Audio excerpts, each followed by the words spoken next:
Hello, everybody. Happy Saturday, and welcome to our last lesson that we're going to talk about in the book of Esther. So, just a brief recap of what has happened in the book of Esther that we just finished up this week. So, at the beginning of the story, the king got rid of his queen because she did not listen to what he wanted her to do, and so eventually he needed a new queen. And so word went out across the entire kingdom of that he needed a new queen, and so all the eligible young ladies came, and they were pampered and given great foods and things like that. And Esther began to rise above them all. Just she found favor with the people that she was with. She found favor with the king himself, and eventually he selected her to be his new queen. And it was around this time that there was a plot to kill the king, and as we talked about, Mordecai intervened and saved the king's life. And then there was another plot that came up that all the Jews were going to be killed throughout the entire land because of the king's right-hand man, Haman. And so Mordecai once again hears about that and tells that to Esther. Esther decides to intervene, even though it could mean that she was going to die in front of the king. But ultimately, because of her braveness, her boldness, and courage, she was able to save all of the people, and save herself as well because she was one of the Jews.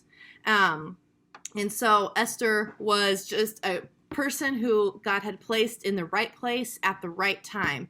And as Mordecai had told her in the middle of the story, maybe you were placed in the palace for such a time as this.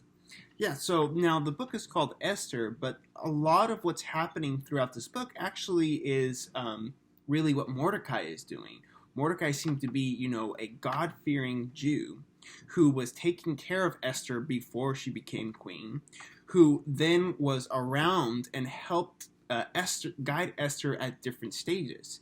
One thing was he reported the plot to kill the king to Esther, which then this plot was foiled.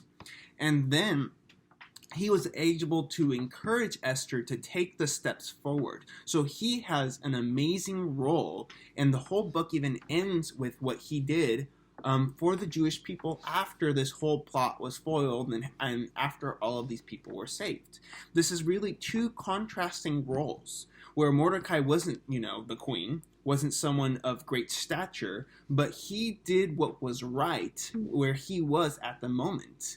And, some would argue that what he did as a Jew person to fear God, that was the wrong thing, which led to the plot. But really, God was the one who intervened through all of this and placed everyone in the right time, in the right role, so that not only were the Jewish people saved from whatever disaster is, but they would actually be blessed later on throughout this kingdom. So a lot of the story may seem like it's really far off because it happened such a long time ago. But I would say even more so today, this story has relevance for us because it teaches us some very simple things, but also some very complicated things. And I think the first one and the most important one is that this story encourages us to seek after God. Because Mordecai came and told Esther what was going to happen, and basically told her, you have a choice in this. Either you get to sit back and do nothing and you'll die, or you can go before the king, and you could die even still. And Esther's response to him was that she and a group of people, they were going to fast and pray. Now, it doesn't say directly that they were going to seek after God, but because of their Jewish culture, it's implied that fasting and praying is a very specific act designed to seek after God and seek after what God would have them do in this time. And that very much applies to us today because even still, everything that we say and everything that we do, we need to be seeking after God first. We need to seek after God to see what He would have us do, where we're at with the things that we've been given, with the families that we've been born into, and just seeking after God to know what His heart is for each situation. And that's a very crucial thing, because it's easy just to push God aside and not really seek after Him and what He would have us to do. But honestly, it's the most important thing, because a lot of what Esther did came from out of seeking what God would have her do. And so ultimately, they were able to save everybody because they first started with seeking after God. The other thing we could see that is relevant even to today is the fact is that there was an injustice that was happening at the time. The Jews did not deserve to be killed, although there was people that were acting against them specifically. And I think today now we see that there are those who might be oppressed, those who, depending on their ethnicity, depending on maybe what their culture is, they're already being pushed away and being essentially oppressed.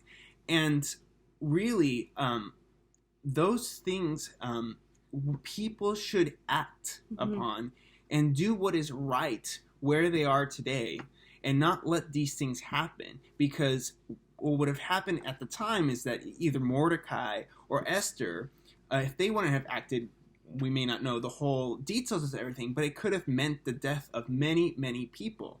A death that wasn't due, a death that they did not deserve, but because of the evil intentions of someone else, it was going to happen.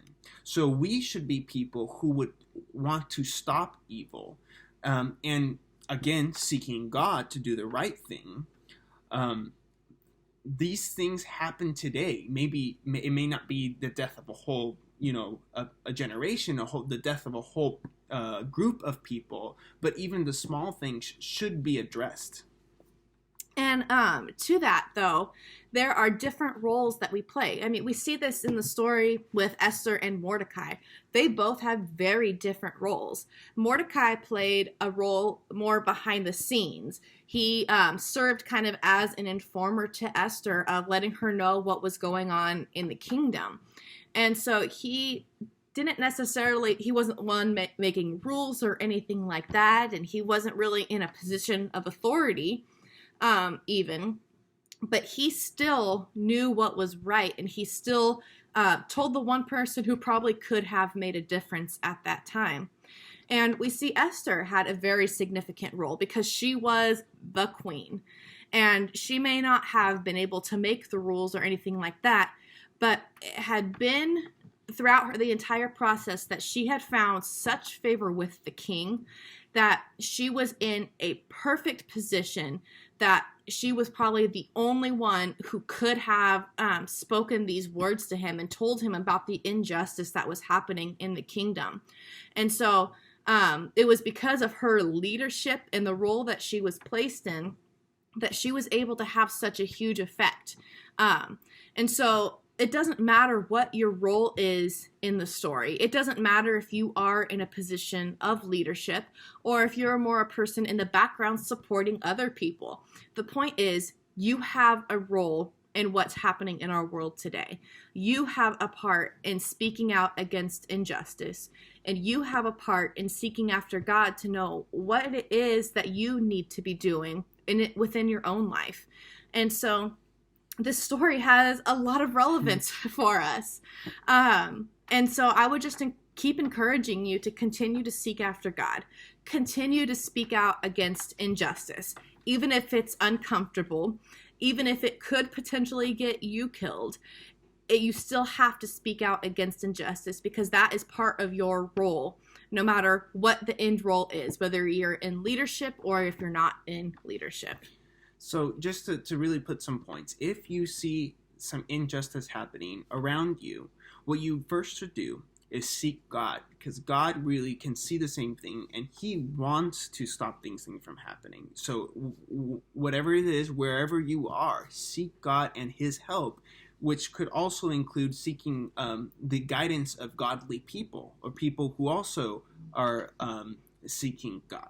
And at that moment, then determine what your role is at the time, whether it is that you are supposed to act as a leader in order to stop this injustice or contact those who can do that. And then, really support those who have had this injustice. These are all wonderful things that God would like you to do in the lives of those around you.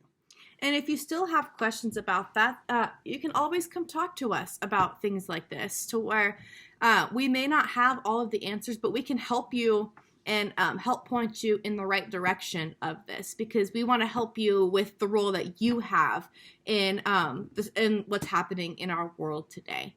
And so we're going to go ahead and conclude this series on Esther. And once again, if you have questions about this, please let us know and come talk to us. And we will have more details for you next week about what's going to be going on in youth group. And we'll see you then. See you.